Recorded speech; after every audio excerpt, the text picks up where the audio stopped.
Hi hello ನಮಸ್ಕಾರ. ಅನು ಇಷ್ಟಾರ್ಥ YouTube ಚಾನಲ್ಗೆ welcome. ಇವತ್ತು ನಾನು ರವೆ ಲಡ್ಡು ಮಾಡ್ತಾಯಿದ್ದೀನಿ.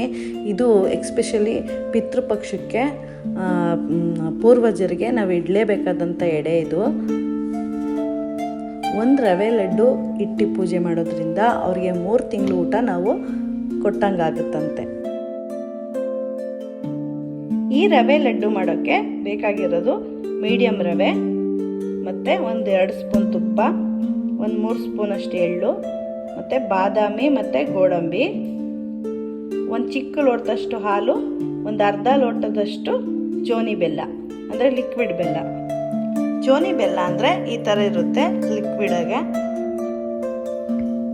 ನೀವು ಗಟ್ಟಿ ಬೆಲ್ಲ ಅಂದರೆ ಕ್ಲೀನಾಗಿರೋ ಗಟ್ಟಿ ಬೆಲ್ಲನಾದರೂ ಉಪಯೋಗಿಸ್ಬೋದು.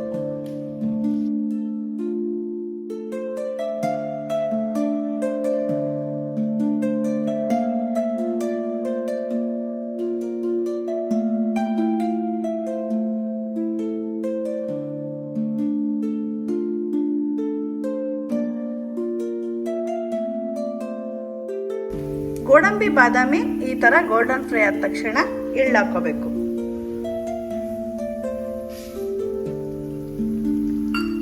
ಪಿತೃಪಕ್ಷಕ್ಕೆ ಮಾಡೋದ್ರಿಂದ ಎಳ್ಳು ಹಾಕೊಳ್ಳೇಬೇಕು. ಎಳ್ಳೆಲ್ಲ ಹಿಂಗೆ ಊದ್ಕೊಂಡ ಥರ ಫ್ರೈ ಆಗಬೇಕು. ನೋಡಿ ಸ್ವಲ್ಪ ದಪ್ಪ ದಪ್ಪ ಆಗಿದೆ. ಇದಾದ್ಮೇಲೆ ರವೆ ಹಾಕಬೇಕು.